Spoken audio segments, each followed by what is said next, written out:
Assalamualaikum warahmatullahi wabarakatuh. Alhamdulillah. Terima kasih buat semua sahabatku yang beriman. Terima kasih ya telah berkunjung di Usria Channel.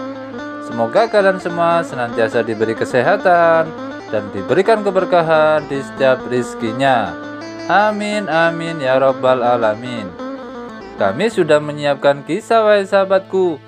Tentunya kisah yang penuh dengan hikmah. Kisah kali ini adalah kisah lucu Abu Nawas yang berjudul Keyakinan Permaisuri akan Putranya. Mari kita mulai kisah penggeli hati ini. Dikisahkan, Baginda Raja Harun Ar-Rasyid mempunyai dua orang putra. Yang pertama bernama Al-Amin, yang kedua bernama Al-Ma'mun.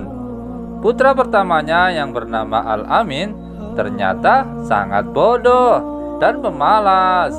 Sedangkan putra yang kedua yaitu Al-Ma'mun terkenal rajin dan pintar dalam bidang ilmu sastra. Baginda Raja sangat menyukai Al-Ma'mun karena kecerdasannya tersebut. Ini tentu membuat sang permaisuri tidak suka lantaran sang raja dianggap pilih kasih. Padahal keduanya sama-sama putranya. Wahai suamiku, kenapa engkau tidak begitu menyayangi Al-Amin? Tanya sang permaisuri. Karena ia tidak bisa membuat syair dan tidak kenal dengan ilmu sastra, jawab sang raja. Suamiku, sebenarnya kalau mau, Al-Amin akan lebih menguasai ilmu sastra daripada saudaranya. Sebenarnya ia lebih cerdas. Ia hanya malas saja, tutur permaisuri membela Al-Amin. Apa buktinya? Sahut sang raja. Baik, tidak lama lagi Baginda akan melihat buktinya, ucap permaisuri dengan yakinnya. Pada suatu siang, sang permaisuri memanggil putranya Al-Amin. Aku baru saja berdebat dengan ayahmu mengenai dirimu, kata sang permaisuri kepada putranya tersebut. Aku tidak rela kamu dipandang sebelah mata dan dibanding-bandingkan dengan adikmu. Karena itulah kamu harus bisa menandinginya. Mulai sekarang kamu harus tekun mempelajari ilmu sastra supaya menjadi seorang penyair yang hebat.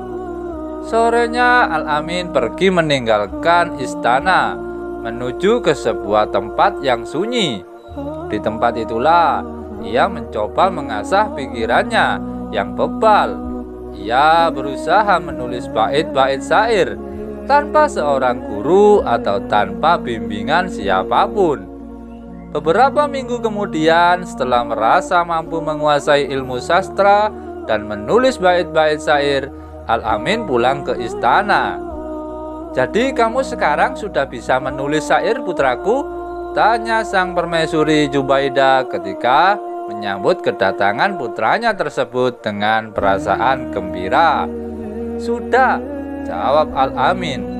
Kalau begitu biar besok aku panggil Abu Nawas untuk menguji karya syairmu. Esoknya pagi-pagi sekali Abu Nawas sudah muncul di istana memenuhi panggilan sang permaisuri. Abu Nawas, coba kamu dengarkan karya syair putraku ini, kata sang permaisuri dengan bangganya. Baik, silakan, kata Abu Nawas. Al-Amin lalu membacakan beberapa bait syair sebagai berikut. Kami adalah keturunan Bani Abbas. Kami duduk di atas kursi. Abu Nawas hampir tidak sanggup menahan tawanya mendengar syair tersebut. Bagaimana? Tanya Al-Amin kepada Abu Nawas. Ya, begitulah. Kalian memang dari keturunan yang mulia, jawab Abu Nawas seakan ngeledek. Tapi coba teruskan saja, kata Abu Nawas. Lalu Al-Amin meneruskan syairnya. Kami berperang dengan pedang dan tombak yang pendek. Syair macam apa itu?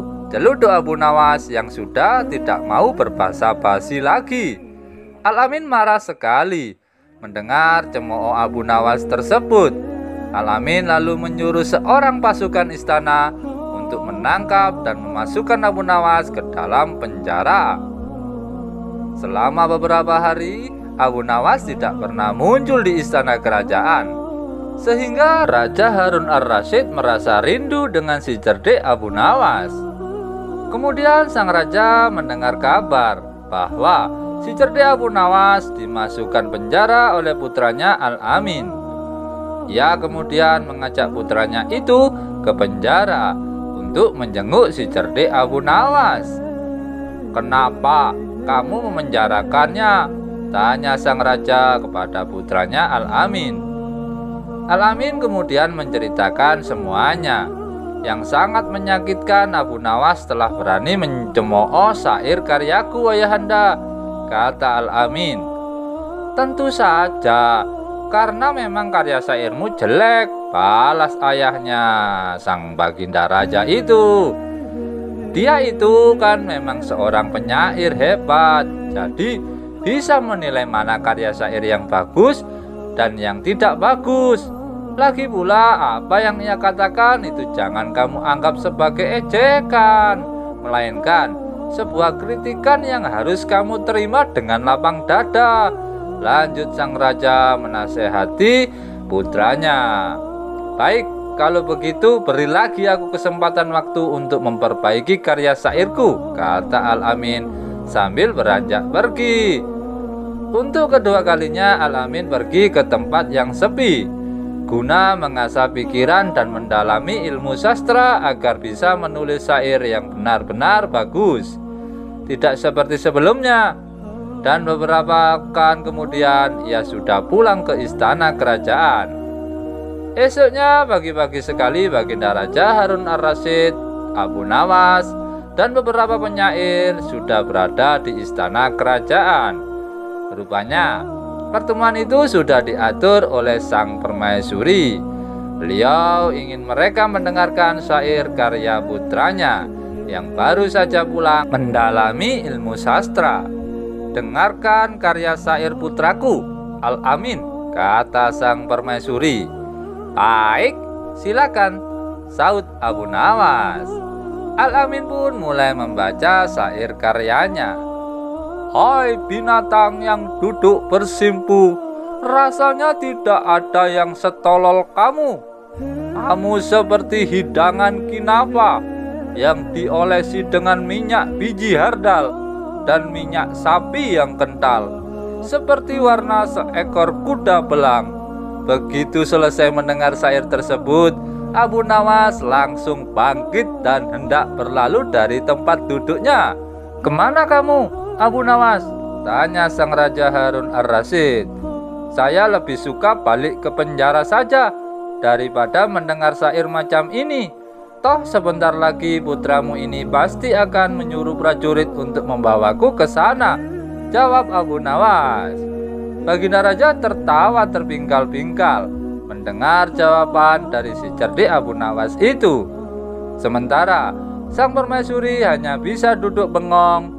Dan kini ia menyadari dan yakin bahwa putranya Al-Amin memang tak pandai dalam membuat syair. Wallahu a'lam bishawab. Kisah selanjutnya. Kisah kali ini adalah kisah perbedaan dosa besar dan dosa kecil. Siapa yang tidak kenal dengan si cerdik Abu Nawas? Abu Nawas adalah seorang yang bukan hanya dikenal dengan kelucuannya saja, namun beliau juga dikenal akan kealimannya atau dikenal dengan ulama sufi. Abu Nawas mempunyai banyak santri. Di antara sekian banyak muridnya, ada satu orang yang hampir selalu menanyakan mengapa Abu Nawas mengatakan begini dan begitu. Suatu ketika, ada 3 orang tamu bertanya kepada Abu Nawas. Dengan pertanyaan yang sama, orang pertama mulai bertanya, "Manakah yang lebih utama? Orang yang mengerjakan dosa-dosa besar atau orang yang mengerjakan dosa-dosa kecil?" "Orang yang mengerjakan dosa-dosa kecil," jawab Abu Nawas.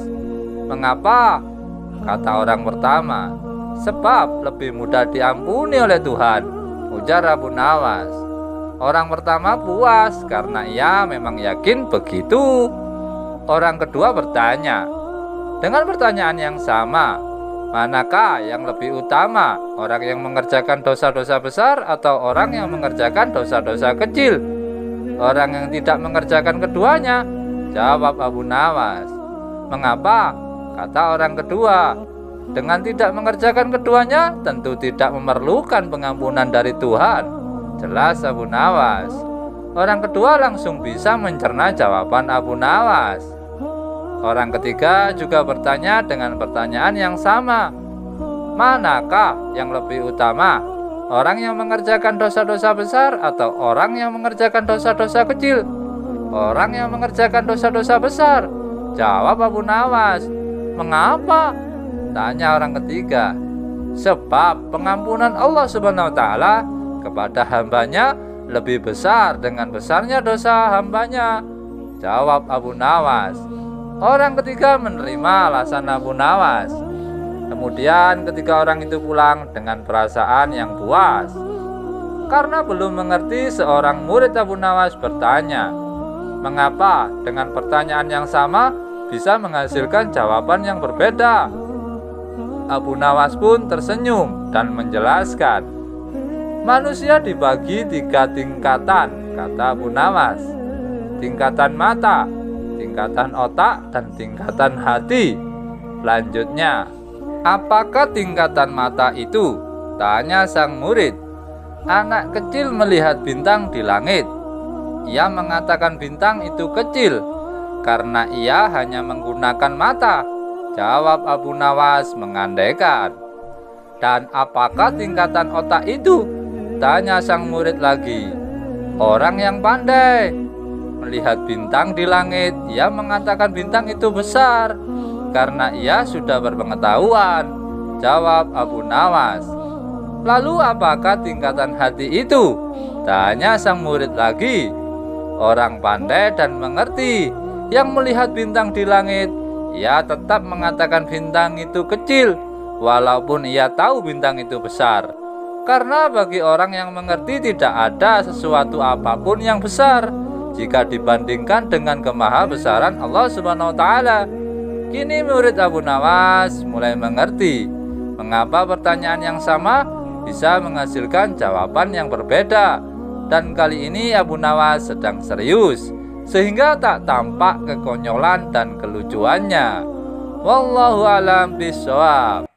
Bagaimana sahabatku? Semoga kalian semua bisa mengambil hikmahnya ya dari kisah ini. Bila semuanya kelak akan kita pertanggungjawabkan, maka hendaknya kita berusaha untuk senantiasa berbuat kebaikan. Oke sahabatku, lebih dan kurangnya mohon dimaafkan ya. Yang benar datangnya dari Allah Subhanahu wa Ta'ala. Keliru, salah atau khilaf itu datangnya dari diri saya pribadi yang sebagai manusia biasa, wahai sahabatku. Sampai ketemu lagi ya di kisah inspiratif yang penuh dengan hikmah selanjutnya. Oke sahabatku semuanya, yang belum subscribe jangan lupa di subscribe ya. Mari kita sama-sama sebarkan kebaikan di seluruh dunia. Oke sahabatku, tetap semangat, semoga bermanfaat, dan jangan lupa bersolawat. Assalamualaikum warahmatullahi wabarakatuh.